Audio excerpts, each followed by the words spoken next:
మీలో ఒక రఫ్నెస్ ఉంది చూసారా, స్ట్రైట్ ఫార్వర్డ్గా ఇది ముందుకెళ్ళిపోయేది మనస్తత్వం ఉంది కదా.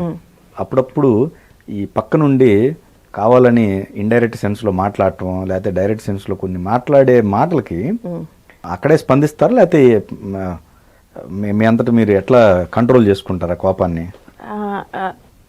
యాక్చువల్గా అయితే నాకు అక్కడ దాకా రాదు అసలు, నా దాకా రారు. అంటే కొంచెం దూరంగా ఉండి అంటున్నారు అనుకుందాం ఫర్ ఎగ్జాంపుల్. దూరంగా ఉండి కూడా అనరు, భయం భయం అనరు. ఏదన్నా ఎవరో ఒకళ్ళిద్దరు అన్నా కూడా సాధ్యమైనంత వరకు నేను ఏం మాట్లాడను. చెప్తారా వెళ్ళి, లేకపోతే వాళ్ళకి ఏమి చెప్పను, ఏమి మాట్లాడను. వాళ్ళకి తెలిసిన రోజు వాళ్ళే వచ్చి చెప్పడం తప్ప నేనేం మాట్లాడను. కానీ నాకు ఎక్కడైనా దీన్ని నా కొంచెం హర్ట్ చేసిన, నన్ను ఏదైనా బాగా ఇబ్బంది పెట్టి వాళ్ళు అనుకుంటుంటే నేను పట్టించుకోను.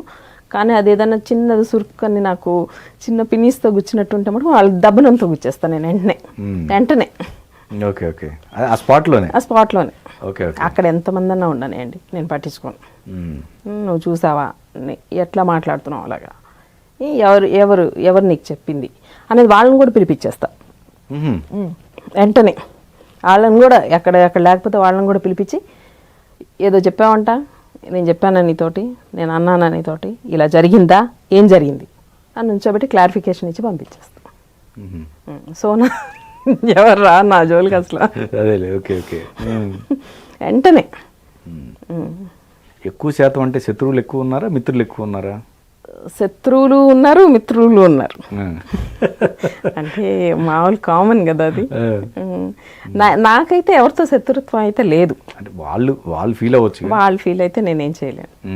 అందుట్లో కొంతమంది ఏంటంటే ఎక్కువ శాతం నేను మహాత్మా చేసేటప్పుడు కానీ చేసేటప్పుడు అయినా సరే క్యారెక్టర్ అంటే అది త్రూ అవుట్ ఇంట్లో కూడా అదే క్యారెక్టర్లో ఉండేదాన్ని నేను. ఇంట్లో కూడా సేమ్ ఫీలింగ్స్తో సేమ్ మా వారు ఇది ఇల్లు అంటుండేవారు. అంటే నాకేంటంటే కృష్ణవంశీ సార్ బాబోయ్ ఈ మధ్యలో కూడా తీసేస్తారు ఆయన క్యారెక్టర్ నచ్చకపోతే అన్న భయం ఉండేది నాకు. అందుకని ఇంకా అసలు అలాగే ఉండేదాన్ని అనమాట. తెలంగాణ ఇంట్లో పనమ్మాయితో కూడా తెలంగాణ మాట్లాడేదాన్ని. ఏంది సరిగ్గా నువ్వు ఇంట్లో కూడా నా కొడుకు అమ్మ వస్తున్నాం అమ్మాయిలాగా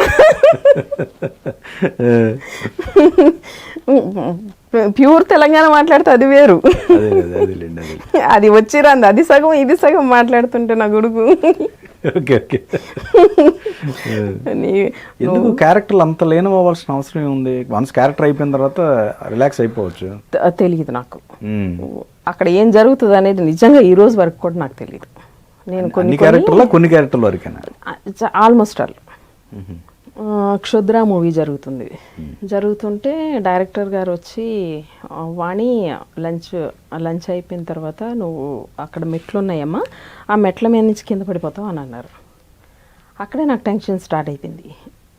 తినడం పక్కన పెట్టి నేను వెళ్ళి ఎలా పడిపోతాను ఇక్కడి నుంచి ఇక్కడికి, అదేమో చిన్న మెట్లవి, అది అన్నం పళ్ళెం కలుపుకుంటూ వెళ్తుంది, వెళ్ళి కాలు స్లిప్ అయ్యి పడిపోద్ది. ఎక్కడ? మాదాల రవి గారి హౌసా? ఇక్కడ కాదు, వరంగల్లోనా? ఓకే. వరంగల్ అదొక కాలేజ్, స్కూలో కాలేజ్ అక్కడ అనమాట జరిగింది షూటింగ్ మొత్తం. పైకి వెళ్ళి పడిపోయి కిందకి డొల్లుకుంటూ వస్తావమ్మా అన్నారు. నేను ఇంకా ఫుడ్ గిడ్డు అన్నీ మానేసా. నాకు అసలు భయం పట్టుకుంది. నేను ఎలా వెళ్ళి ఇక్కడి నుంచి నేను ఎలా పడతాను అసలు, ఇదేమో చిన్న మెట్లు అని 2-3 సార్లు స్లిప్ అయ్యి కూడా చూసా. ఎక్కడా అవకాశం కనపడట్లా. ఏమోలే అని చెప్పేసి వెళ్ళిపోయాను. ఇంకా మామూలుగా తినబుద్ధి కాలేదు, కూర్చున్నాను అలాగే. తర్వాత షార్ట్ రెడీ అన్నారు, చెప్పారు డైరెక్టర్ గారు, పళ్ళెం కలుపుకుంటూ వెళ్ళమన్నారు. అంతే, ఆయన పడిపో అన్నారు అంతే. తర్వాత చూస్తే నేను కింద ఉన్నా. అక్కడి నుంచి ఎలా డొల్లుకుంటూ వచ్చాను, ఎలా పడిపోయాను నాకు తెలీదు. నేను సరే ఫస్ట్ టైం కదా ఏదో అయిందిలే అనుకున్నా. అయితే సీన్ మళ్ళీ రాలేదు, మళ్ళీ వెళ్ళమంటే ఇంకా నాకేమవుద్దో తెలియదు. నాకు అసలు కెమెరా ముందుకు వెళ్తే ఏమవుద్దో తెలియదు. ఇలాంటి ఇన్సిడెంట్స్ చాలా ఉన్నాయి. అంతే టేక్ అంటే టింగ్ కిందకు వచ్చి మళ్ళీ కింద ఉన్నా. ఓకే. ఎలా పడిపోయాను, ఎలా డొల్లాను కూడా నాకు తెలీదు. అలాగా. ఇంకోటి అదిరిందయ్య చంద్రం. అదిరిందయ్య చంద్రం సినిమాలో కూడా అంతే. వేణుమాధవ్ని తాగి పడిపోతాడు. ఇది ఎక్కడ పడితే అక్కడ పడిపోతున్నాడు రా బాబు అని తిట్టుకుంటా వచ్చి వీళ్ళు సంకలో ఎత్తుకుని వెళ్ళిపోవాలి. అది శ్రీనివాసరెడ్డి గారు వాణి రిహార్సల్స్ అన్నారు. అంటే వచ్చాను, మామూలుగా తిట్టాను, ఎత్తుకున్నాను, వెళ్ళిపోయాను. ఆయన టేక్ అనగానే వచ్చాను, దన్న కాలుతో 2 పీకిన ఎక్కడ పడితే అక్కడ పడిపోతా తీసుకుని సంకలో వేసుకుని వెళ్ళిపోయా. టేక్ ఓకే అయిపోయింది.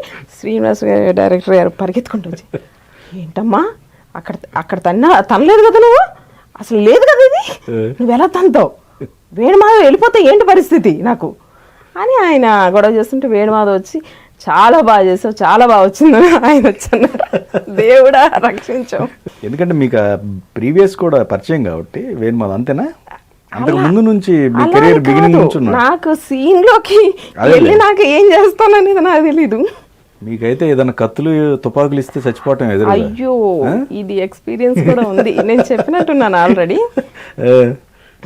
మహాత్మా మూవీ చేస్తుంటే డైరెక్టర్ గారు మామూలుగా అది జయప్రకాష్ రెడ్డి గారిని పొడి చేసే సీన్ అది. దాంట్లో మామూలుగా చెక్కవి చేస్తారు కదా మనకి, అలా చేసి తీసుకురండి అంటే సరే అయిపోయింది. నాకు కత్తి ఇచ్చారు, నేను రెడీగా ఉన్నాను. డైరెక్టర్ గారు అన్నారు వాణి ఎలా పడవాలో చూపిస్తాను అని కత్తి తీసుకుని ఒక్కసారి కేవ్వని అనిసారు ఆయన.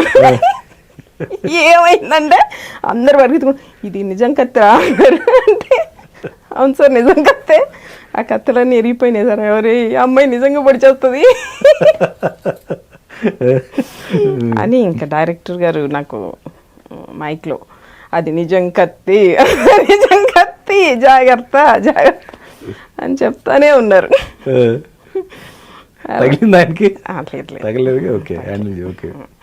సీన్ చేస్తాను, తర్వాత అందరు క్లాప్స్ కొట్టారు, తగలదు. ఇంకా అంటే ఇంకా కంట్రోల్ అవుట్ ఆఫ్ కంట్రోల్ ఏమో తెలియదు మరి, నాకు ఏమవుద్దు అనేది నాకు తెలియదు. కట్ చెప్పినంత వరకు అంతే. ఇంకా అంటే ఒకట్లే ఇక్కడ ఆ క్యారెక్టర్స్ కొంచెం అగ్రెసివ్గా ఉండటం వల్ల అలా వెళ్ళిపోవచ్చు అనుకోవచ్చు ఆ మూడ్లోకి, అంతేనా? ఏమో తెలియదు కానీ నాకు ఆ మూడ్లోకి వెళ్ళిపోయినాక ఒక్కొక్కసారి నాకు కళ్ళు తిరిగిపోతుంటాయి నా షౌటింగ్స్కి. నాకే నేను ఇంకా పడిపోతున్నా కంట్రోల్ అనుకుంటూ ఉంటాను నేను. నాకే తెలియదు అనమాట, అంత ఇదిగా అయిపోతూ ఉంటుంది. అలా అని నేను రిహార్సల్స్ మామూలుగా చేసినా కూడా ఎవరు ఒప్పుకోరు. కొన్ని సినిమాలు ఉన్నాయి, అది ఒక లేడీ తోటి ఫైట్ చేయాలి. ఈ జూనియర్ ఆర్టిస్టులు అందరూ వచ్చి నుంచున్నారు, రిహార్సల్స్ అన్నారు. నేను వెళ్ళి ఎలా చేయాలి ఏంటి అనేది ఫైటింగ్ సీన్స్ అవన్నీ చూసుకుంటున్నా. జూనియర్ ఆర్టిస్టులు ఒప్పుకోరు. మీరు ఇలా తగ్గారంటే మేము ఒప్పుకోం మేడం, అది రిహార్సల్స్ అమ్మ ఓపిక మొత్తం ఇక్కడే అయిపోతే మెయిన్ సీన్లో చేయడానికి ఉండదు అంటే, లేదు మేడం మీరు తగ్గకూడదు, మీరే కానీ తగ్గాలి అనేవాళ్ళు. అలాంటివి కూడా ఉన్నాయి.